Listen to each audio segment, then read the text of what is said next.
Ready? Okay.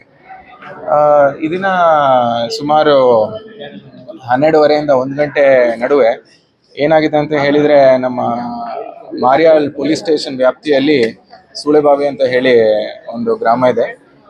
ಆ ಜಾಗ ಸಮಯದಲ್ಲಿ ಒಂದು ಬಸ್ CBT ಇಂದ ಸ್ಟಾರ್ಟ್ ಮಾಡಿ ಆ ಜಾಗಕ್ಕೆ ಪ್ರಯಾಣ ಮಾಡ್ತಿರೋ ಸಂದರ್ಭದಲ್ಲಿ ಬಸ್ ಡ್ರೈವರು ಮತ್ತೆ ಕಂಡಕ್ಟರ್ ಅವರಿಗೆ ಬಸ್ಸಲ್ಲಿ ಕೂತಿದ್ದ ಒಂದು ಹುಡುಗ ಒಂದು ಹುಡುಗಿಗೆ ಒಂದು ಮಾತಿನ ಚಕಮಕಿ ನಡೆಯುತ್ತೆ. ಮಾತಿನ ಚಕಮಕಿ ನಡೆಯೋ ಕಾರಣ ಏನು ಅಂತ ಹೇಳಿದ್ರೆ, ನಮ್ಮ ಕಂಡಕ್ಟರ್ಗೆ ಮಾತಾಡಿದಾಗ ಕಂಡಕ್ಟರ್ ಏನ್ ಹೇಳ್ತಾರೆ ಅಂತ ಹೇಳಿದ್ರೆ, ಅವರು ಟಿಕೆಟ್ ಕೊಡ್ಲಿಕ್ಕೆ ಹೋಗ್ತಾರೆ.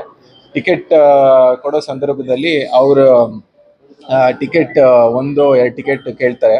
ಅವರು ಮರಾಠಿಯಲ್ಲಿ ಕೇಳ್ತಾರೆ ಅಂತ ಹೇಳಿ ಕಂಡಕ್ಟರ್ ಹೇಳ್ತಾರೆ. ಕಂಡಕ್ಟರ್ ಅವರಿಗೆ ಮರಾಠಿ ಬರ್ದಿರೋ ಕಾರಣ ಅವರು ಕನ್ನಡದಲ್ಲಿ ಮಾತಾಡ್ತಾರೆ. ಆ ವಿಚಾರಕ್ಕೆ ಕಂಡಕ್ಟರ್ಗೆ ನಾವು ಮಾತಾಡಿದಾಗ ಅವ್ರು ಏನಂತ ಹೇಳ್ತಾರೆ ಅಂತ ಹೇಳಿದ್ರೆ, ನೀವು ಮರಾಠಿ ಕಲಿಬೇಕು ಹಂಗೆ ಹಿಂಗೆ ಅಂತ ಹೇಳ್ತಾರೆ ಅಂತ ಹೇಳಿ ಆ ವಿಚಾರಕ್ಕೆ ಅವರಲ್ಲಿ ಆರ್ಗ್ಯುಮೆಂಟ್ ಸ್ಟಾರ್ಟ್ ಆಗುತ್ತೆ. ಅಲ್ಲೇ ಇದ್ದಿದ್ದ ಯುವಕ ತನ್ನ ಫ್ರೆಂಡ್ಸಿಗೆ ಫೋನ್ ಮಾಡ್ತಾರೆ ಅಂತ ಹೇಳ್ತಾರೆ. ಅಲ್ಲಿಂದ ಬಂದಿದ್ದೊಂದು 2 ಬೈಕಲ್ಲಿ ಬಂದಿದ್ದೊಂದು 4-5 ಜನ ಯುವಕರು ಸೇರಿ ಈ ಹುಡುಗ ಸೇರಿ ಆ ಕಂಡಕ್ಟರ್ಗೆ ಮತ್ತೆ ಡ್ರೈವರಿಗೆ ಹೊಡೆದಿರ್ತಾರೆ. ಡ್ರೈವರ್ನ ಈ ಸಮಯದಲ್ಲಿ ನಮ್ಮ ಸಿವಿಲ್ ಹಾಸ್ಪಿಟಲಲ್ಲಿ ಅಡ್ಮಿಟ್ ಮಾಡಿರ್ತಾರೆ. ಮತ್ತೆ ಅವ್ರಿಗೆ ಚಿಕಿತ್ಸೆ ಕೂಡ ಆಗ್ತಿದೆ. ಬಹಳಷ್ಟು ಅವ್ರಿಗೆ ಒಳಪೆಟ್ಟೆಲ್ಲ ಆಗಿದೆ. ಈ ನಿಟ್ಟಲ್ಲಿ ಆಗ್ಲೇ ಸ್ಟೇಟ್ಮೆಂಟ್ ಕೂಡ ತಗೊಂಡಿದ್ದೀವಿ. ಮತ್ತೆ ಮಾರಿಯಾಳ್ ಪೊಲೀಸ್ ಸ್ಟೇಷನ್ ಅಲ್ಲಿ ಪ್ರಕರಣ ದಾಖಲು ಮಾಡ್ತೀವಿ. ಮತ್ತೆ ಈ ಹುಡುಗರ ಮೇಲೆ ನಾವು ದಸ್ತಗಿರಿ ಮಾಡಿ ಕಾನೂನು ರೀತಿ ಕ್ರಮ ಜರುಗಿಸ್ತೀವಿ. ಹೆಚ್ಚಾಗಿ ಹಲ್ಲೆ ಆಗಿರೋದು ನಮ್ಮ ಕಂಡಕ್ಟರ್ ಮೇಲೆ ಆಗಿರುತ್ತೆ. ಅವ್ರು ಇವಾಗ ಚಿಕಿತ್ಸೆ ಪಡಿತಿದ್ದಾರೆ. ಡ್ರೈವರ್ಗೂ ಸಣ್ಣ ಪುಟ್ಟ ಗಾಯ.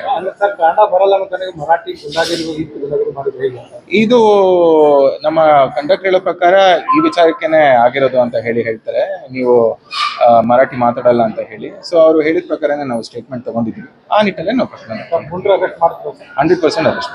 ಕಂಡಕ್ಟರ್ ಹೇಳೋ ಪ್ರಕಾರ ಕಂಡಕ್ಟರ್ ಹೇಳ್ತಾ ಇದ್ದಾರೆ ಅಂತಾರೆ. ನಿಮ್ಮ ಅಧಿಕಾರಿಗಳು ಈಗಲೂ ಕೂಡ ಹೇಳ್ತಾರೆ ಕಾಂಪ್ರಮೈಸ್ ಆಗ್ಬಿಡು, ಕೇಸನ್ನು ಕೊಡಬೇಡ ಅಂತ ಹೇಳ್ತಾ ಇದ್ದಾರೆ ಅಂತ ಹೇಳಿ. ಹೌದು, ನಾ ಕಂಡಕ್ಟರ್ಗೆ ಖುದ್ದಾಗಿ ಮಾತಾಡಿದ್ದೀನಿ. ಕಂಡಕ್ಟರ್ ಕೂಡ ಅದೇ ರೀತಿ ಹೇಳ್ತಾರೆ.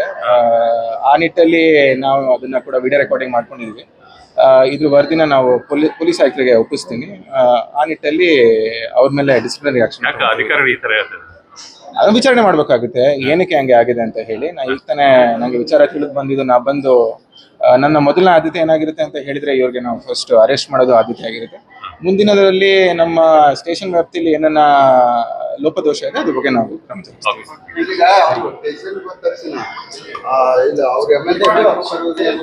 ಅದೇ ರೀತಿ ಹೇಳ್ತಾ ಇದ್ದಾರೆ.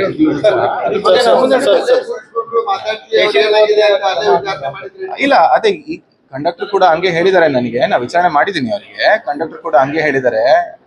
ಸೊ ಆ ನಿಟ್ಟಲ್ಲಿ ನಾವು ಪರಿಶೀಲನೆ ಮಾಡ್ತೀವಿ. ಅದ್ರ ಬಗ್ಗೆ ನಾನು ಪೊಲೀಸ್ ಆಯುಕ್ತರಿಗೂ ಕೂಡ ಗಮನಕ್ಕೆ ತಗೊಂಡ್ಬರ್ತೀನಿ. ಮತ್ತೆ ಡಿಸಿಪ್ಲಿನರಿ ಆಕ್ಷನ್ ಏನಿದೆಯೋ ಅದ್ರ ಮೇಲೆ ನಾವು